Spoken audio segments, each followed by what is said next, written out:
Welcome back, it's Barfly 2. Today we're going to start a new series called Ships of the Line, where we'll deep dive into some of the stats and abilities of the ships that are available so far. First up is the Galaxy class.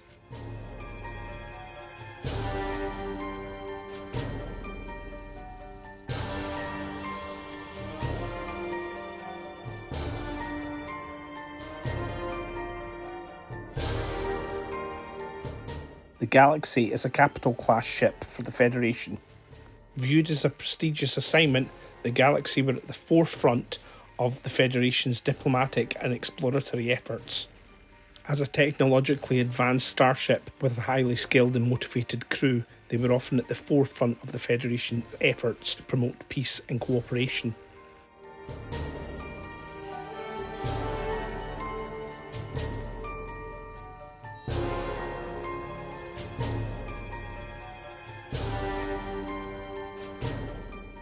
The Galaxy was capable of travelling in excess of Warp 9.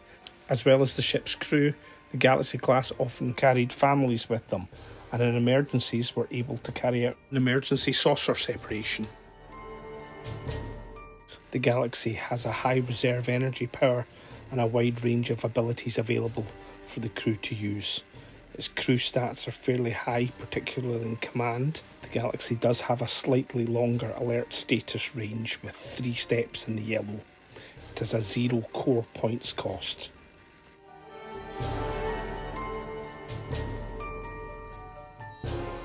Bridge and medbay are situated at the fore of the ship, and the cargo and engineering are in the aft. It's fairly easy to hit with an evasion of 1. It has a resilience of 3, which is pretty good, and a warp value of 9, which means it can move 18 inches at maximum warp.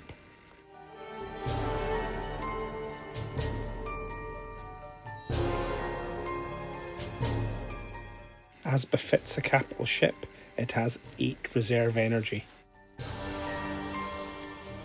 As usual, you'll have to keep an eye on your recharge rate on your alert dial, as energy can disappear fast. Keeping an officer or a team with a high technical skill in engineering should help with this.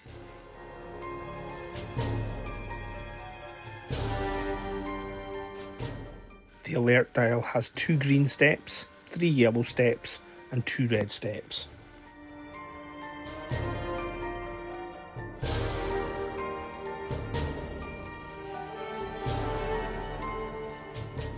The Galaxy can only launch probes at green 1, 2 and yellow 1 and 2. At yellow 3 onwards, the Galaxy can launch torpedoes.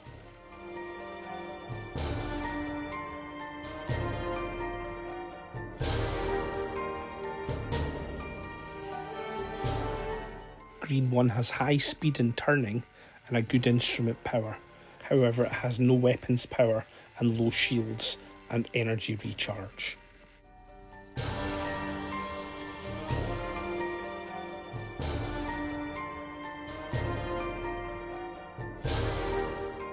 Green 2, we sacrifice a bit of speed in order to get 1 weapons power and an extra shield on the front, but we lose all our reserve energy recharge power, so that's a big drawback.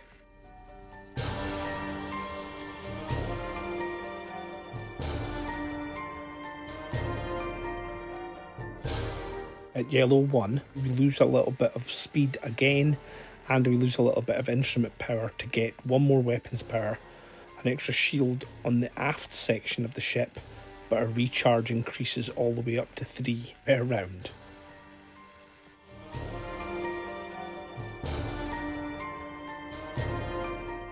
Yellow 2 sees a reduction in your speed again in order to increase your force shield up by 1 to 3.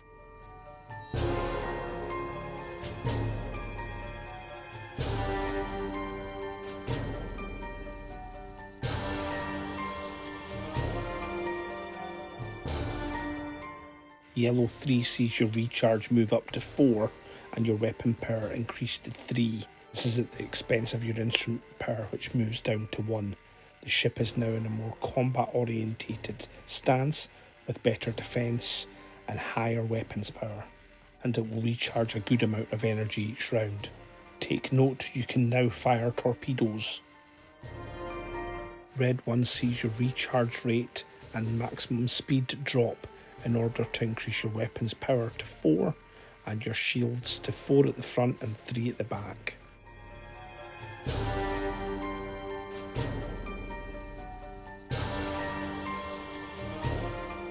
Red 2 sees us at our most ready for combat with 5 weapons power, 5 shields at the front and 4 shields at the back. However, we have no instruments power and we only have 1 reserve power recharge. Controlling moving between alert status is really key for this ship, and that's why Picard really shines in the captain's chair.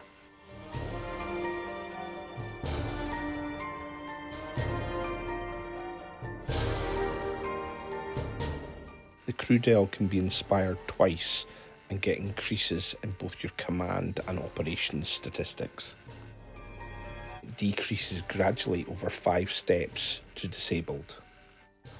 The Galaxy is a great platform for carrying out tests and also forming teams due to the high skill value of the crew, good instrument powers across the alert levels, and access to Inspire on the card.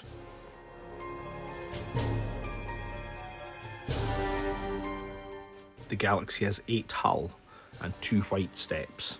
It has 4 yellow steps, with the first one getting a damage card and the last one getting a crew damage. Once the ship hits amber, you get punished with a damage card on the first step and a crew damage on the second step, before being disabled, then destroyed. With its low evasion and short white step, the Galaxy wants to be able to get its alert dial and shields up by the time it gets to yellow. Picard can help with this with his reaction ability, which allows him to move from any green alert to any yellow alert following a hostile or aggressive action. Captain's Chair allows you access to warp travel and the ability to change your alert status. Galaxy class also has access to address, which allows you to test with the unit in order to inspire it. This is a command test which the Galaxy starts off with a high crew value in. If your captain also has the command inspire keyword, you can use these abilities to inspire another ship and the Galaxy, or alternatively inspire the Galaxy twice. Helm Station allows you to conduct impulse and also detach the saucer section. I'll cover the saucer section and the Stardrive section in another video, as when separated they do have quite a few changes to their abilities.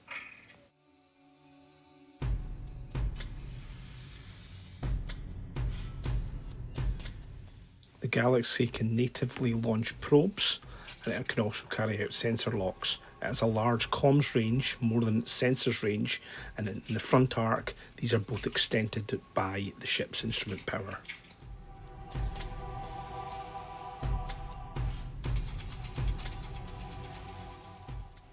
The Galaxy has 3 phaser arrays, 2 from its front arc and 1 from its aft. These can fire a maximum of twice out the front and once out the rear in a round. It also has 2 torpedo tubes. 2 can be fired from the fore launcher, or you can fire 1 from the fore launcher and 1 from the aft launcher.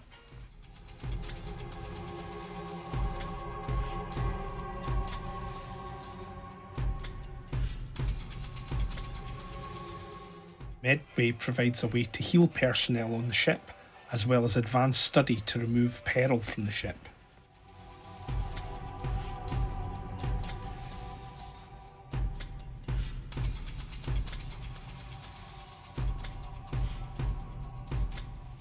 The cargo bay allows you to ready officers, form teams, and deploy shuttles or runabouts if you buy the upgrade.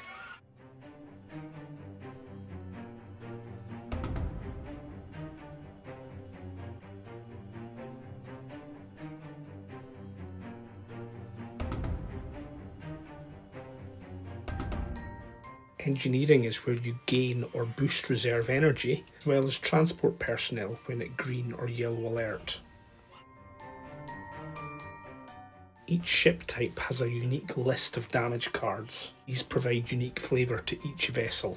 Bear in mind that each damage card also knocks the station offline, not just the stated effect on the card. The station affected will only be able to carry out the repair action. Let's take a look at them. Turbo lifts disabled.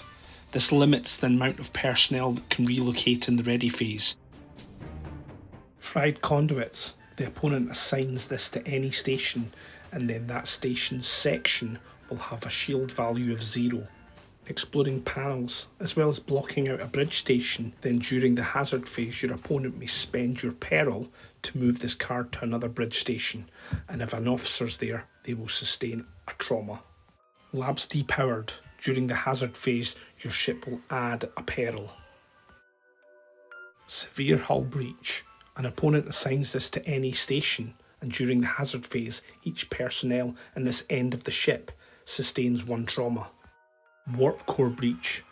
Reduce your hull by 1. If this reduces the ship to a destroyed status, each space unit at 2 inches will receive 3 hull damage. You'll agree they're all quite flavourful and actually really pretty nasty.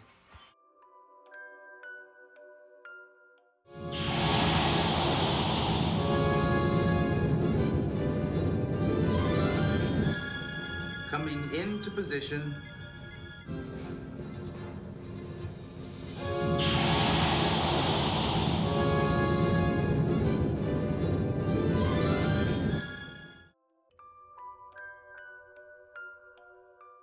I hope you've enjoyed that, and I'll hopefully come back and do some more of these with the other ships and auxiliary units that are available, and I hope you can join the Mos Eisley Barflies again soon.